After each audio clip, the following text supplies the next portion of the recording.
আমার সাহাবীরা যুদ্ধের জন্য প্রস্তুত হয়ে যাও। ইয়া আইয়ুহাল্লাযীনা আমানু জাহিদিল কুফফারা ওয়াল মুনাফিকিনা ওয়াগলুয আলাইহিম ওয়া মাওয়াহুম জাহান্নাম। হে ঈমানদাররা, তোমরা সেই সমস্ত মানুষের বিরুদ্ধে জিহাদ করো যারা আল্লাহকে বিশ্বাস করে না, আল্লাহর সাথে অংশীদার সাব্যস্ত করে। আল্লাহর নবী জিহাদের ঘোষণা দেওয়ার সাথে সাথে সকলে কাফনের কাপড় পরে রেডি। এই খবর যখন কুরাইশদের কানে পৌঁছে গেল, তারা আবার চিন্তায় পড়ে গেলেন, এটা তো করা যাবে না। তখন তারা সুহাইল নামক একজন ব্যক্তিকে পাঠালো, সন্ধির জন্য পাঠালো। সে নবীজিকে এসে বলল, ইয়া রাসূলুল্লাহ, আপনারা তো উমরা করতে পারবেন না, তবে হ্যাঁ পারবেন এই বছর, না পারবেন আগামী বছর পারবেন। এর উপরে একটা সন্ধি হবে, সন্ধির জন্য আমাকে কুরাইশরা পাঠিয়েছে। এবার নবীজি সন্ধি লেখা শুরু করছে। এক নম্বরে লিখলো, এই বছর কিছুতেই উমরা করতে পারবেন না। 2 নাম্বার, আগামী বছর যদি উমরা করতে আসেন তবে 3 দিনের বেশি থাকতে পারবেন না। এভাবে অনেকগুলো শর্ত দিল। তার মধ্যে একটা শর্ত হলো মক্কা এবং মদিনার মধ্যে, মক্কার লোকেরা মদিনায় যাবে, মদিনার লোকেরা মক্কায় যাবে, দাওয়াতি কাজ করবে, কোনো বাধা দেওয়া হবে না। এভাবে শর্তগুলো লেখার পর আল্লাহর নবী সাল্লাল্লাহু আলাইহি সাল্লামের পক্ষ থেকে এবার লেখা হলো মির রাসূলিল্লাহি সাল্লাল্লাহু আলাইহি ওয়াসাল্লাম। যখন কাফেররা লেখা দেখলো রাসূলুল্লাহ, তখন তারা বলল, কিসের সন্ধি? আমরা তো তোমাকে রাসূল হিসাবে মানি না। এই খাতার মধ্যে রাসূল লিখলে আর তো সন্ধির দরকার নাই, রাসূল নামটা কেটে দাও, না হলে সন্ধি হবে না। আল্লাহর নবী বললেন, আলী, তুমি তো সন্ধি লিখলে, এই সন্ধির ভিতর থেকে আমার নামের আগ থেকে রাসূলটা কেটে দাও, লেখো আব্দুল্লাহর পুত্র মুহাম্মদ বিন মুহাম্মদ ইবনে আব্দুল্লাহ। হযরত আলী বললেন, ইয়া রাসূলুল্লাহ, 21 বছর বয়সে ঈমান এনেছি, আপনাকে সম্মুখে আপনার কাছে সাক্ষী রেখে পড়েছি লা ইলাহা ইল্লাল্লাহু মুহাম্মাদুর রাসূলুল্লাহ। যেই সার্টিফিকেট, যেই মর্যাদা আল্লাহ আপনাকে দিয়েছে, সেইটা আমি নিজ হাতে কখনোই কাটতে পারবো না। রাসূল, আপনার রাসূলুল্লাহ নামটা, আপনি যে আল্লাহর রাসূল, আমার মনে প্রাণে গেঁথে গেছে, কিছুতেই আমি সেই নাম কাটতে পারবো না। আল্লাহর নবী বললেন, আলী, আমাকে দেখিয়ে দাও সেই রাসূলুল্লাহ কথাটা কোথায় লেখা আছে, আমি নিজ হাতে কাটবো। রাসূল তো উম্মি নবী ছিলেন, তিনি লেখাপড়া জানতেন না। এখন তিনি কেন লেখাপড়া জানতেন না? এক ধরনের মূর্খ লোক বলেন, নবীজি মূর্খ, জোরে বলি নাউযুবিল্লাহ। কেন তিনি লেখাপড়া শিখেন নাই কারো কাছে? তার কারণটা হলো, আল্লাহর নবীর মর্যাদা হচ্ছে সমস্ত মানুষের চাইতে বেশি, সমস্ত নবীর চাইতে বেশি, ফেরেশতাদের চাইতে বেশি, কুল কায়নাতের সৃষ্টির চাইতে বেশি। আল্লাহ পাক স্বয়ং ঘোষণা দিয়েছেন, ওয়া মা আরসালনাকা ইল্লা রাহমাতাল লিল আলামিন। আল্লাহু আকবার। ও নবী, যা কিছু সৃষ্টি করেছে সব আপনার রহমতে, অতএব সৃষ্টির সেরা তিনি যদি কারো কাছে শিক্ষা গ্রহণ করেন তাহলে তো আর ওস্তাদ হবে, আর ওস্তাদ হলে ছাত্রের চাইতে ওস্তাদের মর্যাদা বেশি। আল্লাহ বলেন না, হাবিব, কোন মানুষের কাছে আমি আপনাকে শিক্ষা দিব না। আল্লাহ পাক বলেন, আল্লামাল কুরআন আল্লামাহুল বায়ান। আপনার শিক্ষক কোন পৃথিবীর মানুষ না, স্বয়ং আমি আল্লাহ। আল্লাহু আকবার। এবার আল্লাহর নবী বলতেছেন, বুইস্তু মুআল্লিমান, আল্লাহ আমাকে শিক্ষক করে পৃথিবীতে পাঠিয়েছে। তাহলে যিনি শিক্ষক রূপেই পৃথিবীতে এসেছেন এবং তিনি বলতেছেন, আনা মদিনাতুল ইলম, আমি ইলমের শহর। এই মদিনাতুল ইলম, ইলমের আগে আলিফ লাম আছে, মাজদারের আগে যখন আলিফ লাম আসে তখন সেই আলিফ লাম হয় আলিফ লাম ইস্তিগরাকি। এর অর্থ হয় যত প্রকার জ্ঞান আছে আল্লাহ সমস্ত প্রকার জ্ঞান আমার সিনার মধ্যে ঢেলে দিয়েছে। ফিজিক্স, কেমিস্ট্রি, বায়োলজি, সাইকোলজি, মনোবিজ্ঞান, সমাজবিজ্ঞান, পলিটিক্যাল সায়েন্স, যত সাবজেক্ট আছে, এলমে নাহু, এলমে সরফ, এলমে বদি, এলমে মনি, যত জ্ঞান আছে আল্লাহ রাব্বুল আলামিন সমস্ত জ্ঞান আমার নবী মুহাম্মদুর রাসূলুল্লাহর সিনার মধ্যে লিপিবদ্ধ করে দিয়েছে। আমার ভাইরা, আমার বন্ধুগণ, তাহলে যখন নবীজির নাম মুছে দিতে বলা হলো, নবীজি বললেন, আলী আমাকে দেখিয়ে দাও, আমি নিজ হাতে আমার রাসূলুল্লাহ নামটা কেটে দিব। আল্লাহর নবী এবার সন্ধিখানা হাতে নিলেন, হাতে নিয়ে সন্ধির ভিতর থেকে রাসূলুল্লাহ নামটা কেটে দিলেন। এত বড় মানুষ, যেই সময়ে মানুষের মর্যাদাটা অনেক বড় ছিল, কেউ যদি কোনো ধনী বংশে জন্ম নিত তখন তার পা মাটিতেই পড়তো না। এরকম একটা সমাজ, যার টাকা থাকতো, পয়সা থাকতো, ক্ষমতা থাকতো, তার মতন দামি মানুষ কেউ ছিল না। ওই সমাজের মধ্যে সবচাইতে সম্মানিত মানুষ, আল্লাহর পক্ষ থেকে সার্টিফিকেট প্রাপ্ত রাসূলুল্লাহ, এই নামটা কাটা দিতে তিনি দ্বিধাবোধ করেন নাই। তিনি কত মহান। তাকে জিজ্ঞাসা করা হলো, ও রাসূল, আপনি কেন নিজ হাতে রাসূলুল্লাহ শব্দটা কেটে দিলেন? তিনি বললেন, আমার উম্মতের জন্য, আজকে উম্মতের স্বার্থের জন্য আমি নিজের স্বার্থ থেকে বিসর্জন দিলাম। সুবহানাল্লাহ। ফাতাহনা লাকা ফাতহাম মুবিনা লিয়াগফিরা লাকা আল্লাহু মা তাকদ্দামা মিন যামবিকা ওয়া মা তাআখারা ওয়া ইউতিম্মা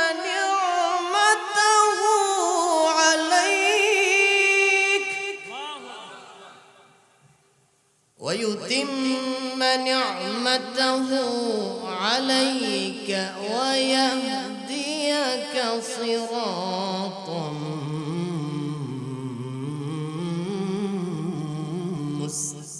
মুস্তাকিমা। وقال الله تعالى في شان حبيبه ومحبوبه: إن الله وملائكته يصلون على النبي يا أيها الذين آمنوا صلوا عليه وسلموا تسليما. اللهم صل على مولانا محمد وعلى آل سيدنا مولانا محمد. হাজারো ব্যথা বেদনার পরে ফিরে আসুনি তুমি আপন ঘরে। দিনের আলো তুমি সরিয়ে দিতে চলে গেলে মদিনায় মক্কা ছেড়ে। হে রাসূল, তোমাকে ভুলি আমি কেমন করে? হে রাসূল, তোমাকে ভুলি আমি কেমন করে? খেয়ে না খেয়ে দিন প্রচারের কাজে নিজেকে দিয়েছ বিলিয়ে। তায়েফের কাফেরেরা চিনল না সে আলো, দুষ্ট ছেলেদের পিছু দিল লেলিয়ে। পাথরের আঘাতে ক্ষত বিক্ষত হয়ে সারা শরীর থেকে রক্ত ঝরে। হে রাসূল, তোমাকে ভুলি আমি কেমন করে, সকলে জিকির করুন লা ইলাহা ইল্লাল্লাহ, লা ইলাহা ইল্লাল্লাহ, লা ইলাহা ইল্লাল্লাহ, জোরে লা ইলাহা ইল্লাল্লাহ, লা ইলাহা ইল্লাল্লাহ, জোরে লা ইলাহা ইল্লাল্লাহ, আবার লা ইলাহা ইল্লাল্লাহ, লা ইলাহা। যার দিলে আছে আল্লাহর ভয়, আল্লাহ আল্লাহ সব সময়, যার দিলে আছে আল্লাহর ভয়, আল্লাহ আল্লাহ সব সময়। আহারে নিদ্রা ভালো লাগে না, ভালো লাগে শুধু ইল্লাল্লাহ, লা ইলাহা ইল্লাল্লাহ, জোরে লা ইলাহা ইল্লাল্লাহ, লা ইলাহা ইল্লাল্লাহ, জোরে লা ইলাহা ইল্লাল্লাহ, লা ইলাহা ইল্লাল্লাহ, মুহাম্মাদুর রাসূলুল্লাহ সাল্লাল্লাহু আলাইহি ওয়াসাল্লাম। সম্মানিত মুআজ্জাজ মুহতারাম মুসল্লিয়ান ইকরাম, উত্তম পূর্ব হাতে তৈয়বা সিহাতে কুল্লিয়া নসিব করুন, সকলে বলো আমিন। প্রিয় মুসল্লিয়ান ইকরাম, আমি আপনাদের সামনে সূরা ফাতাহ এর প্রথম দ্বিতীয় আয়াত তেলাওয়াত করেছি। এর আলোকেই কথা বলার চেষ্টা করব ইনশাআল্লাহ, কোনো ভূমিকা ছাড়াই, যেহেতু বক্তা বেশি। তো দাঈ ইলাল্লাহ বেশি হলে ক্ষতি আছে না লাভ আছে? লাভ আছে, কারণ প্রত্যেকটা দাঈ ইলাল্লাহ আল্লাহর কাছ থেকে কবুলকৃত। তার দলিল কি? আলেম ওলামা থাকলে শুনবে। আল্লাহ রাব্বুল আলামিন বলেছেন وَدَاعِيًا إِلَى اللَّهِ بِإِذْنِهِ وَسِرَاجًا مُنِيرًا। আল্লাহু আকবার। وَدَاعِيًا إِلَى اللَّهِ, যারাই দাঈ আল্লাহর দিকে আহ্বান করেন, বিইذনিহি, আল্লাহ তাদেরকে কবুল করছেন বিদায় তারা দাওয়াত দেয়। কবুল না করলে তারা দাওয়াত দিতে পারত না।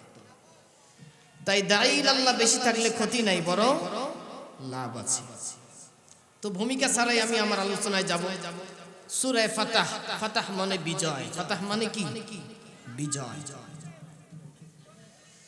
আল্লাহ তাআলা এই আয়াতের মধ্যে বলেছেন ইন্না ফাতাহনা লাকা ফাতহাম মুবিনা, ইন্না নিশ্চয়ই আমরা, ফাতাহনা লাকা আপনাকে বিজয় দান করেছি, ফাতহাম মুবিনা স্পষ্ট বিজয়।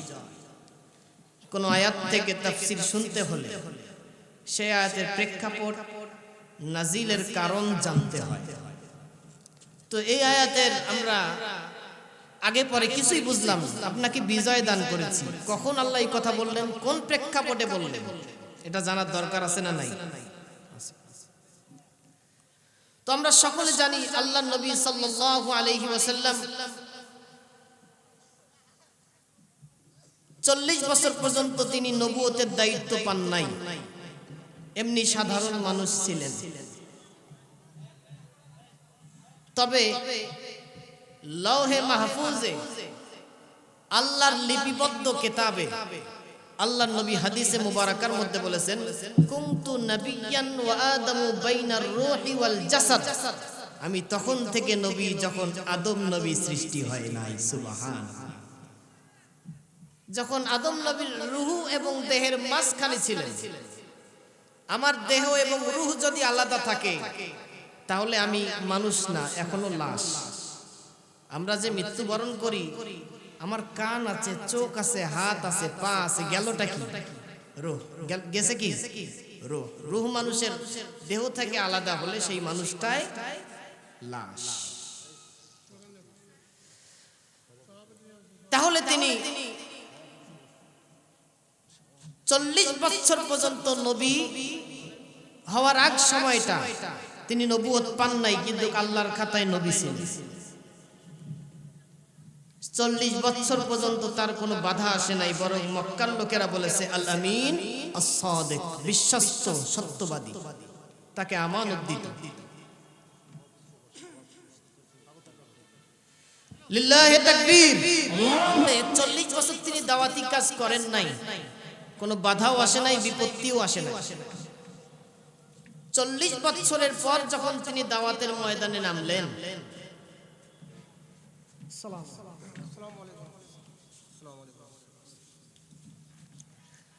40 বছর পর যখন তিনি দাওয়াতের ময়দানে নামলেন, নির্যাতন, নিপীড়ন, কষ্ট, ক্লেশের মধ্যে পড়লেন।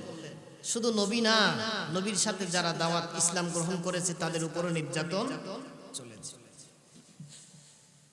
আমার ভাইয়েরা, আমার বন্ধুগণ, আল্লাহর নবী সাল্লাল্লাহু আলাইহি ওয়াসাল্লাম 40 বছর বয়সে নবুয়ত পেলেন। 3 বছর গোপনে দাওয়াত দিলেন, সেরকম কোনো বাধার সম্মুখীন হন নাই। যখন তিনি প্রকাশ্যে দাওয়াত দিতে শুরু করেছেন, তখন মানুষেরা বলল, ইয়া আইয়ুহাল্লাযীনা নুযিলা আলাইহিদ যিকরু ইন্নাকা লামাজনুন। মুহাম্মদ, তুমি বলো তোমার উপর নাকি কোরআন নাজিল হয়? আমরা তো দেখতেছি তুমি একটা পাগল। জোরে বলি না নাউযুবিল্লাহ। মুখের কথা দিয়ে আঘাত, ঠাট্টা করে আঘাত, বিদ্রুপ করে আঘাত দিল। এরপরও তারা ক্ষান্ত হলো না। এবার তারা নবীদেরকে মারা শুরু করলো।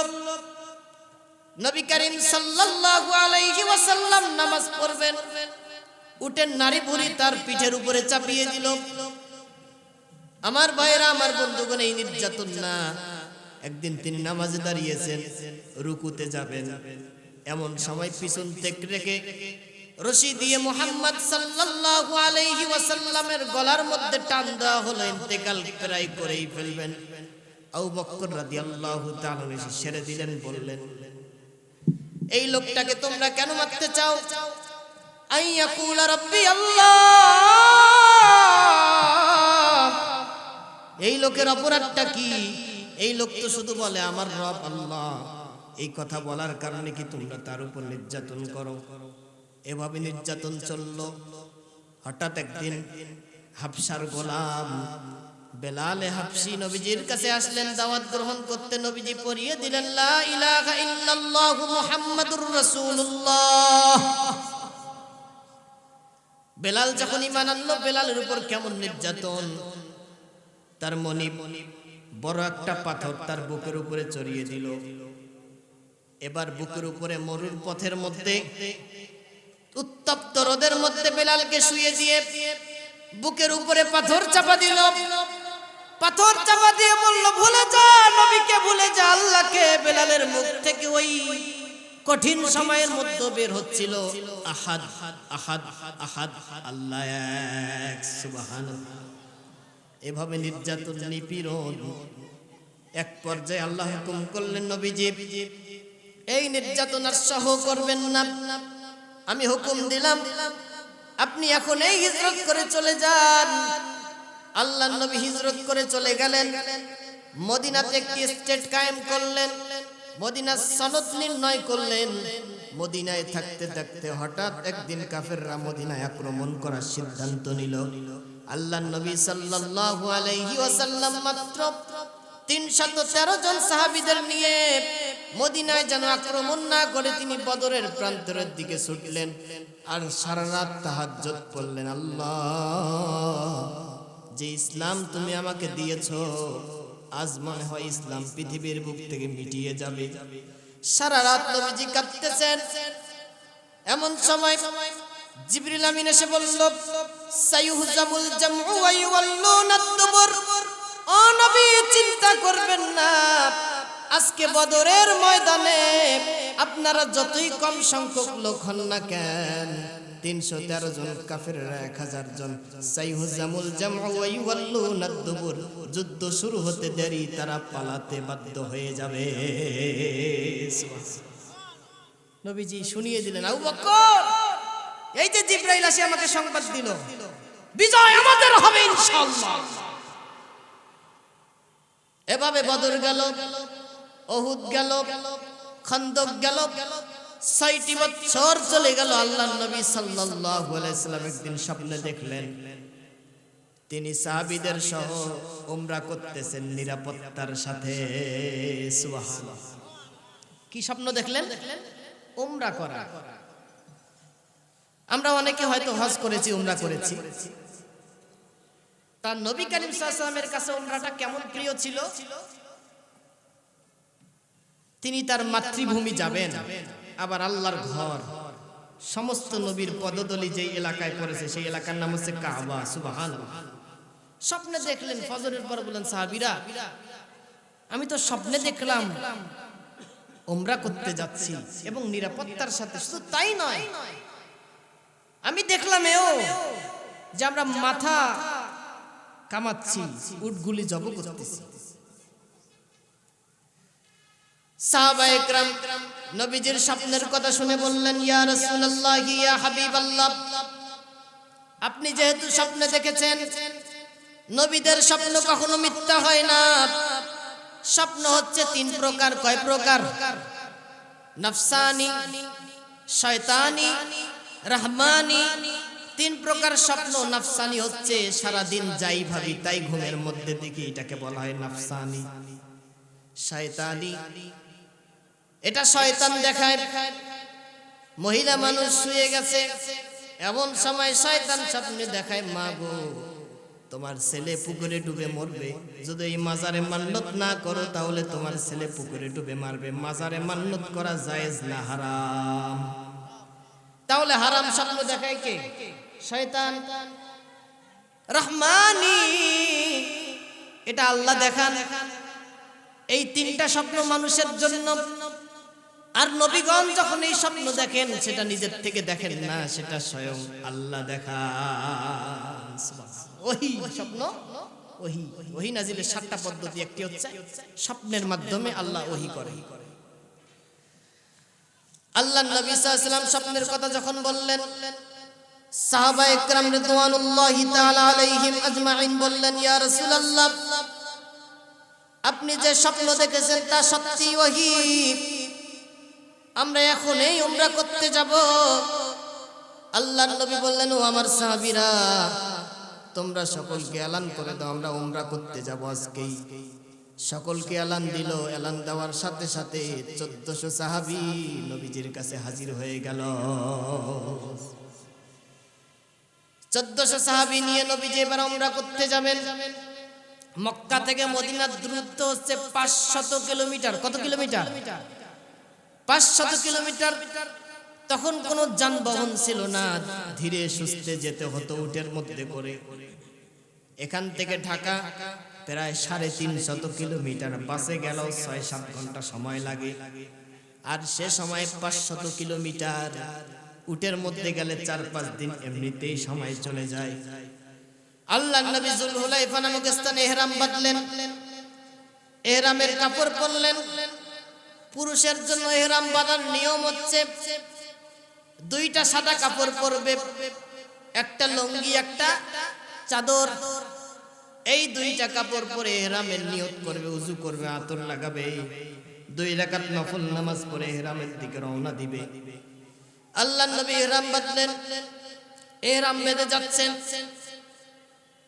এমন সময় মক্কার দূরে হুদাইবিয়া নামক প্রান্তে আল্লাহর নবীকে থামিয়ে দেওয়া হলো, মুহাম্মদ, তোমরা কেন আসছো?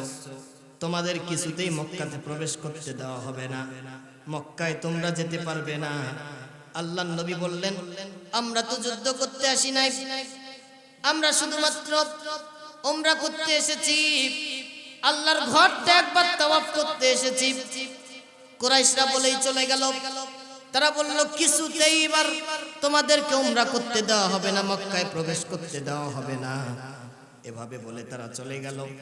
আমার ভাইরা, আমার বন্ধুগণ, সে কি করুণ কাহিনী। 1400 সাহাবী উমরার নিয়ত করে ইহরাম বাঁধলেন। নবীজিও স্বপ্নে দেখলেন সেই উমরা করতে যাবে, প্রতিমধ্যে বাধা। এই বাধার সম্মুখীন হলেন যখন নবী করিম সাল্লাল্লাহু আলাইহি ওয়াসাল্লাম।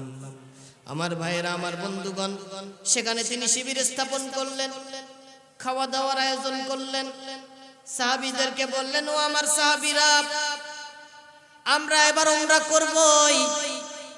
উমরা করার জন্য আল্লাহর নবী সাল্লাল্লাহু আলাইহি ওয়াসাল্লাম সে সময়ের সবচেয়ে প্রতাপশালী, ব্যবসায়ী, সম্পদশালী একজন সাহাবী ছিলেন, তার নাম ওসমান গনি। সুবহানাল্লাহ। ওসমান গনিকে পাঠিয়ে দিলেন, বললেন, ওসমান তুমি যাও, তুমি মক্কার কুরাইশদের কাছে বড় পরিচিত, তুমি যে যদি কথা বলো হয়তো তারা আমাদেরকে উমরা করতে দিবে, তুমি চলে যাও।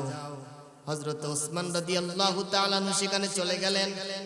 আমার ভাইরা, আমার বন্ধুগণ, হযরত ওসমান চলে গেলেন। সাহাবায়ে কেরাম রিদওয়ানুল্লাহি তাআলা আলাইহিম আজমাইন ওসমান রাদিয়াল্লাহু তাআলা এর অপেক্ষায় আছে, কখন ওসমান আসে এই খবর নিয়ে যে মুসলমানদেরকে এবার কুরাইশরা উমরা করতে দিবে। এই সংবাদের আশায় সকলে বসে আছে। তো আমার ভাইরা, আমার বন্ধুগণ, 3 দিন হয়ে গেল, 4 দিন হয়ে গেল, 5 দিন হয়ে গেল, 6 দিন হয়ে গেল, 7 দিন হয়ে গেল, এভাবে দিন চলেই যাচ্ছে, ওসমানের কোনো খবর নাই। সাহাবায়ে কেরামের টেনশন, নবীজির টেনশন, সমস্ত সাহাবীর টেনশন, ওসমান কই গেল, ওসমানকে তারা না জানি কি করলো। এমন সময় হঠাৎ করে শিবিরের মধ্যে আওয়াজ উঠলো, ওসমানকে কুরাইশরা হত্যা করে ফেলেছে। জোরে বলি নাউযুবিল্লাহ। আল্লাহর নবীর চোখ দিয়ে যেন পানি পড়ে, নবীজির মুখটা যেন কালো হয়ে গেল, সাহাবায়ে কেরামের মনটা যেন কালো হয়ে গেল। নবীজির কাছে যখন কোনো মানুষ দানের জন্য আসতো, নবীজি বলতেন, আমার ওসমানের কাছে যাও। ওসমানের কাছে যখন লোকটা যেত, ওসমানের অবস্থা এরকম, ধান পিঁপড়া মুখে দিয়েছে, সেই পিঁপড়ার ভিতর থেকে ধান বের করে নেয়। ভিক্ষুক গিয়ে দেখে কেমন জ্বালা, পিঁপড়া একটা ধান খেয়েছে, সেটা ওসমান বের করে নেয়। কারণ কেমন কিপটার কাছে নবীজি পাঠালেন। এভাবে 2-3 বার ঘুরে যান। নবীজি বলেন, ওসমানের কাছে গিয়ে বলো আমি নবী পাঠিয়েছি। 3-4 বার যাওয়ার পর নবীজির কথা, নবীজির চিঠি যখন ভিক্ষুক ওসমানকে দেয়, ওসমান জিজ্ঞাসা করলো, কে দিয়েছে এই চিঠি? ভিক্ষুক বলে, নবীজি পাঠিয়েছে। আবার বলে, কে দিয়েছে? নবীজি বার বলার পর লোকটি ওসমানের কাছ থেকে ফিরে চলে আসলো। কিছুক্ষণ পর নবীজির কাছে এসে কান্নাকাটি শুরু করলো, ইয়া রাসূলুল্লাহ, কোন লোকের কাছে পাঠালেন? বারবার আপনার নাম বললাম, তারপরেও দান করে না। হঠাৎ নবীজি তাকিয়ে দেখে ওসমান মাথার উপরে করে 3টা বস্তা স্বর্ণের টাকা নিয়ে উপস্থিত। এবার ওসমান রাদিয়াল্লাহু তাআলা বললেন, ইয়া রাসূলুল্লাহ, ওই লোক জয়বার আপনার নাম বলেছে, যতবার বলেছে 3 বার বলার কারণে 3 বস্তা সোনার টাকা নিয়ে আমি হাজির হয়ে গিয়েছি। এমন একজন সাহাবী হত্যা করেছে তারা। এবার নবীজি কিছুটা থমকে দাঁড়ালেন, দাঁড়িয়ে রেদওয়ান নামক গাছের নিচে বসলেন। বসে বললেন, ও আমার সাহাবীরা, তোমরা যারা ওসমানের হত্যার বিচার চাও, ওসমানকে হত্যা করেছে তাদের যদি প্রতিশোধ নিতে চাও, আমার কাছে তোমরা বায়াত গ্রহণ করো। ওসমান হত্যার প্রতিশোধ না নিয়ে আমরাই হুদাইবিয়ায় মক্কা থেকে যাব না, মক্কার কুরাইশদের কাছ থেকে ওসমানের হত্যার প্রতিশোধ নিব। এই কথা বলতে দেরি একজন একজন করে 1400 সাহাবী নবীজির হাতের উপরে হাত দিতে শুরু করেছে। অথচ সাথে কোনো অস্ত্র নাই, কাফনের কাফন পরে তারা উমরার জন্য বের হয়ে গেছে। আর কোথায় গেছে তারা? মক্কার মধ্যে কাফেরদের স্টেশনের মধ্যে। শুধু রাসূলের মুখের বাণীর মর্যাদা তাদের কাছে এত ছিল, রাসূল যদি বলতো ঝাঁপিয়ে পড়, তারা ঝাঁপিয়ে পড়তো। রাসূল যদি বলতো আগুনের মধ্যে ঝাঁপ দাও, তারা ঝাঁপিয়ে পড়তো। এই জন্য আল্লাহ পাক বলেছেন মাইয়ুতির রাসূল ফাকাদ আতা আল্লাহ, যে ব্যক্তি রাসূলের আনুগত্য করে সে আল্লাহরই আনুগত্য করল। সুবহানাল্লাহ। তারা যখন সকলে হাত দিল, এমন সময় জিবরিল আমিন এসে ওহী নাযিল করলেন, লাকাদ রাদিয়াল্লাহু আনিল মুমিনিন। আল্লাহু আকবার। আল্লাহ মুমিনদের উপর সন্তুষ্ট হয়ে গেছেন। সুবহানাল্লাহ। এই বায়াতের দোয়ানের মধ্যে যারা বায়াত গ্রহণ করেছে, আল্লাহ সকলের উপর সন্তুষ্ট হয়ে গেছে, তাদের কলবের মধ্যে শান্তির বাড়ি বর্ষণ করে দিয়েছেন। সুবহানাল্লাহ। আমার ভাইয়েরা, আমার বন্ধুগণ, এবার নবীজি সাল্লাল্লাহু আলাইহি ওয়াসাল্লাম ওই বায়াতের মধ্যেই আছেন। এই খবর কুরাইশদের কাছে চলে গেছে। কুরাইশরা চিন্তায় পড়ে গেল, মুহাম্মদ যদি এবার যুদ্ধের জন্য বের হয়ে যায়, বদরে মাইর খাইছি, খন্দকে মাইর খাইছি, মুসলমানদের সাথে অস্ত্র না থাকতে পারে, সম্পদ না থাকতে পারে, সোনা গয়না না থাকতে পারে, মুসলমানদের সাথে স্বয়ং আল্লাহ আছেন। সুবহানাল্লাহ। তারা ভয়ে ওসমানকে ফিরিয়ে দিল। এবার ওই বায়াতের মধ্যে আছেন গাছের নিচে। এমন সময় সাহাবায়ে কেরাম লক্ষ্য করে দেখেন একটা মূর্তি ভেসে আসতেছে, একটা ছায়া, একটা ছবি ভেসে আসতেছে, চতুর্দিক থেকে ধুলা উঠতেছে। যখন ওই ছায়া মূর্তিটা কাছে আসলো, তখন তারা দেখে এ তো ওসমান। সুবহানাল্লাহ। যার জন্য আমরা বায়াত নিছিলাম সেই ওসমান তো হাজির। তাদের মনের মধ্যে শান্তি ফিরে আসলো যে আমাদের প্রাণের বন্ধু, প্রাণের সাহাবী ওসমান হাজির। এখন সংবাদটা কি নিয়ে আসলো ওসমান? হযরত ওসমান বললেন, ইয়া রাসূলুল্লাহ, এবার আপনাকে কিছুতেই তারা উমরা করতে দিবে না, তারা তাদের কথার উপরে অটল। এবার নবীজি আরো রাগান্বিত হয়ে গেলেন, ও আমার সাহাবীরা, যুদ্ধের জন্য প্রস্তুত হয়ে যাও। ইয়া আইয়ুহাল্লাযীনা আমানু জাহিদিল কুফফারা ওয়াল মুনাফিকিনা ওয়াগলুয আলাইহিম ওয়া মাওয়াহুম জাহান্নাম। হে ঈমানদাররা, তোমরা সেই সমস্ত মানুষের বিরুদ্ধে জিহাদ করো যারা আল্লাহকে বিশ্বাস করে না, আল্লাহর সাথে অংশীদার সাব্যস্ত করে। আল্লাহর নবী জিহাদের ঘোষণা দেওয়ার সাথে সাথে সকলে কাফনের কাপড় পরে রেডি। এই খবর যখন কুরাইশদের কানে পৌঁছে গেল, তারা আবার চিন্তায় পড়ে গেলেন, এটা তো করা যাবে না। তখন তারা সুহাইল নামক একজন ব্যক্তিকে পাঠালো, সন্ধির জন্য পাঠালো। সে নবীজিকে এসে বলল, ইয়া রাসূলুল্লাহ, আপনারা তো উমরা করতে পারবেন না, তবে হ্যাঁ পারবেন এই বছর, না পারবেন আগামী বছর পারবেন।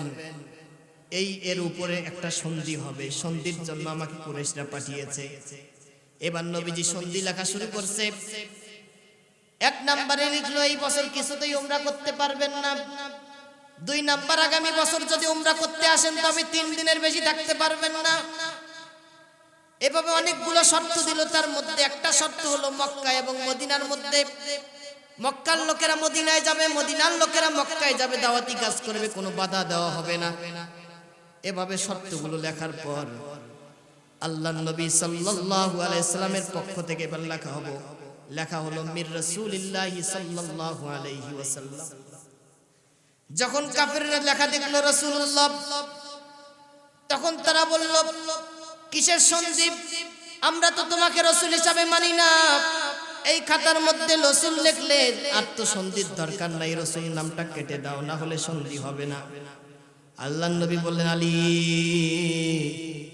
তুমি তো সন্ধি লিখলে, এই সন্ধির ভিতর থেকে আমার নামের আগ থেকে রাসূলটা কেটে দাও, লেখো আব্দুল্লাহর পুত্র মুহাম্মদ বিন মুহাম্মদ ইবনে আব্দুল্লাহ।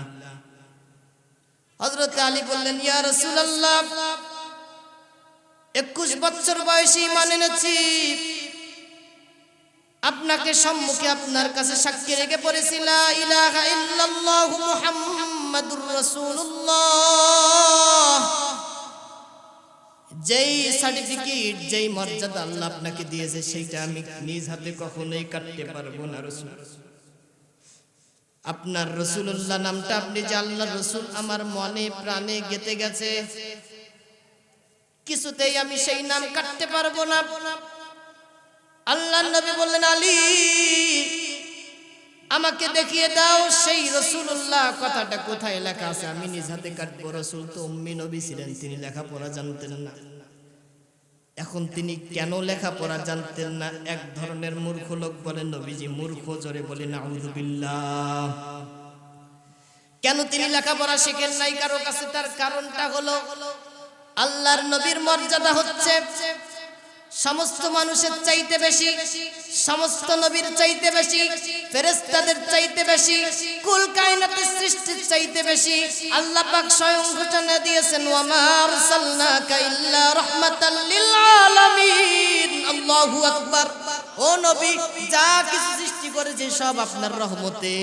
অতএব সৃষ্টির সেরা তিনি যদি কারো কাছে শিক্ষা গ্রহণ করেন তাহলে তা তো আর ওস্তাদ হবে, আর ওস্তাদ হলে ছাত্রের চাইতে ওস্তাদের মর্যাদা বেশি। আল্লাহ বলেন না হাবিব, কোন মানুষের কাছে আমি আপনাকে শিক্ষা দিব না। আল্লাহ পাক বলেন আল্লামাল কুরআন আল্লামাহুল বায়ান। আপনার শিক্ষক কোন পৃথিবীর মানুষ না, স্বয়ং আমি আল্লাহ। আল্লাহু আকবার। এবার আল্লাহর নবী বলতেছেন বুইস্তু মুআল্লিমান, আল্লাহ আমাকে শিক্ষক করে পৃথিবীতে পাঠিয়েছে। তাহলে যিনি শিক্ষক রূপেই পৃথিবীতে এসেছেন এবং তিনি বলতেছেন আনা মদিনাতুল ইলম, আমি ইলমের শহর। এই মদিনাতুল ইলম, ইলমের আগে আলিফ লাম আছে, মাজদারের আগে যখন আলিফ লাম আসে তখন সেই আলিফ লাম হয় আলিফ লাম ইস্তিগরাকি। এর অর্থ হয় যত প্রকার জ্ঞান আছে আল্লাহ সমস্ত প্রকার জ্ঞান আমার সিনার মধ্যে ঢেলে দিয়েছে। ফিজিক্স, কেমিস্ট্রি, বায়োলজি, সাইকোলজি, মনোবিজ্ঞান, সমাজবিজ্ঞান, পলিটিক্যাল সায়েন্স, যত সাবজেক্ট আছে, ইলমে নাহু, ইলমে সরফ, ইলমে বদি, ইলমে মনি, যত জ্ঞান আছে আল্লাহ রাব্বুল আলামিন সমস্ত জ্ঞান আমার নবী মুহাম্মদুর রাসূলুল্লাহর সিনার মধ্যে লিপিবদ্ধ করে দিয়েছে। আমার ভাইরা, আমার বন্ধুগণ,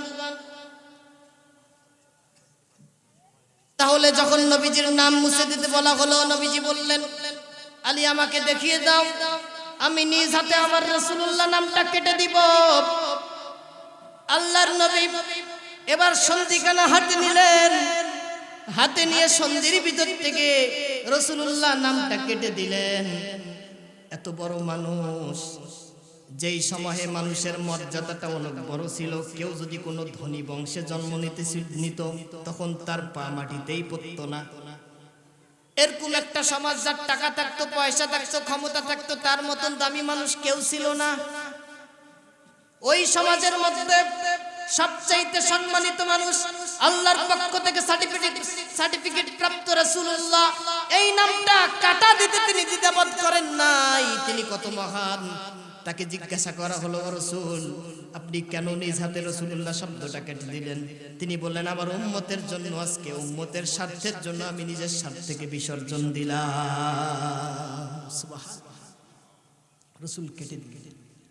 সাহাবীদের মন খারাপ, উমরাও করতে পারলাম, আবার আল্লাহর পক্ষ থেকে রাসূলুল্লাহ এটাও কেটে দেওয়া হলো। এবার সাহাবীদের মন খারাপ, সাহাবীরা তাবুতে ফিরে গেল। আল্লাহর নবী বললেন এবার তো উমরা করা হলো না, উমরার জন্য ৭০টা উট আনছি, সকলে উটগুলি কুরবানি দাও, মাথার চুলগুলি কেটে ফেলো। রাসূল ৩ বার বললেন, ৪ বার বললেন, কেউ এটা আদেশ মানল না। রাসূল তখন নিজের বিবির কাছে গেলেন, বিবিকে বললেন, বিবি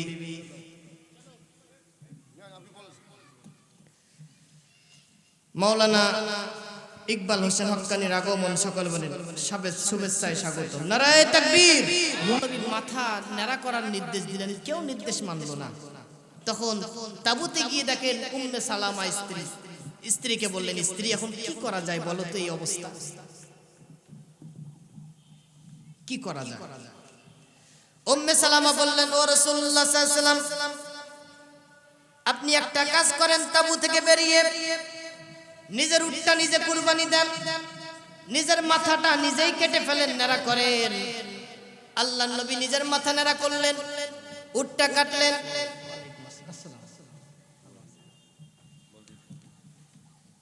আল্লাহর নবী সাল্লাল্লাহু আলাইহি সাল্লাম নিজের উটটা জবাহ করলেন, মাথা কেটে ফেললেন। এই দৃশ্য দেখে সাহাবায়ে ইকরাম রিদওয়ানুল্লাহি তাআলা আলাইহিম আজমাইন তারা যখন দেখলো নবীজি নিজেই নিজের উট কুরবানি করলো, এই অবস্থা দেখে তাদের মনের হুঁশ ফেললো।